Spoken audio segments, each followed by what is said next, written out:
Hello అండి, welcome to our channel. గోంగూరని తాజాగా ఎక్కువ రోజులు ఎలా నిల్వ చేసుకోవాలో నేను వీడియోలో చూపించబోతున్నాను. ముందుగా మనం గోంగూరను మార్కెట్ నుంచి తెచ్చుకున్న వెంటనే ఈ విధంగా దులిపేయాలి. ఇలా దులపడం వల్ల ఏమైనా పురుగులు ఏమైనా ఉన్నా కానీ మట్టి ఉన్నా కానీ మొత్తము కింద పడిపోతాయి. ఆ తర్వాత గోంగూర ఆకులను ఒక ప్లేట్లోకి తీసుకోవాలి. గోంగూరలో ఏవైనా పురుగు కొట్టిన ఆకులు ఏమైనా ఉంటే కనుక అవి తీసి పడేయండి. ఫ్రెష్గా ఉన్న గోంగూర ఆకులను తుంచి ఒక ప్లేట్లోకి తీసుకొని పెట్టుకోండి. గోంగూర ఆకుల్లో తడి లేకుండా ఒక అరగంట సేపు ఫ్యాన్ కింద ఆరవేయండి. గోంగూర ఆకుల్ని ఫ్యాన్ కిందే ఆరవేయాలి.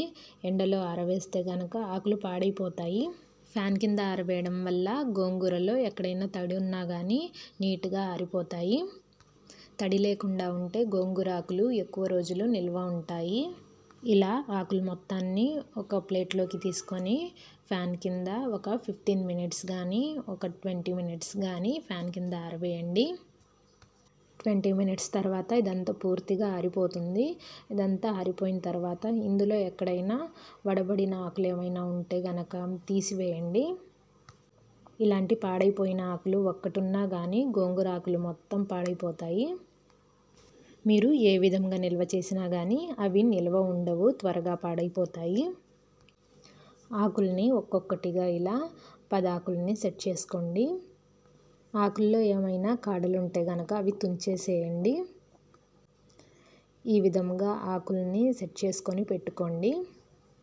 ఆ తర్వాత మీ దగ్గర ఇలా పాలిథీన్ కవర్ ఉంటే కనుక ఇలాంటి కవర్ని తీసుకొని మనం సెట్ చేసుకున్న ఆకుల్ని ఇందులో వేయాలి. ఆకులన్నింటినీ ఈ విధంగా వరుసలో సెట్ చేసుకున్న తర్వాత కవర్లో మొత్తము ఈ విధంగానే పెట్టుకోవాలి. ఇలా కాకుండా కవర్లోకి ఎలా పడితే అలా నెట్టేస్తే కనుక ఆకులన్నీ వడబడిపోతాయి. కాబట్టి ఫోల్డ్ చేయకుండా ఇలా నీట్గా కవర్లోకి పెట్టుకోండి. ఆకుల్ని కవర్లోకి మరీ ఇరికించకుండా గాలి ఆడేటట్లుగా కొంచెం స్పేస్ ఉండేటట్లుగా ఆకుల్ని అన్నింటినీ ఇలాగా వరుసగా కవర్లోకి పెట్టేయండి. పెట్టేసిన తర్వాత ఇలా కవర్ని ఫోల్డ్ చేయండి. ఈ విధంగా ఫోల్డ్ చేసిన తర్వాత ఫోల్డ్ చేసిన మిడిల్ ప్లేస్లో పిన్ చేయండి. ఇలా గోంగూర ఆకుల్ని మీరు ఎన్ని కావాలంటే అన్ని ఇలాంటి కవర్స్లో పెట్టుకొని ఫ్రిడ్జ్లో స్టోర్ చేసుకుంటే కనుక ఎక్కువ రోజులు నిల్వ ఉంటాయి. మీరు ఎప్పుడు కావాలనుకుంటే అప్పుడు వీటిని బయటికి తీసుకొని వాడుకోవచ్చు.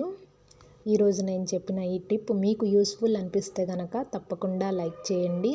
అలాగే మా ఛానల్ని కొత్తగా చూసేవారు సబ్స్క్రైబ్ చేసుకోండి. Thanks for watching.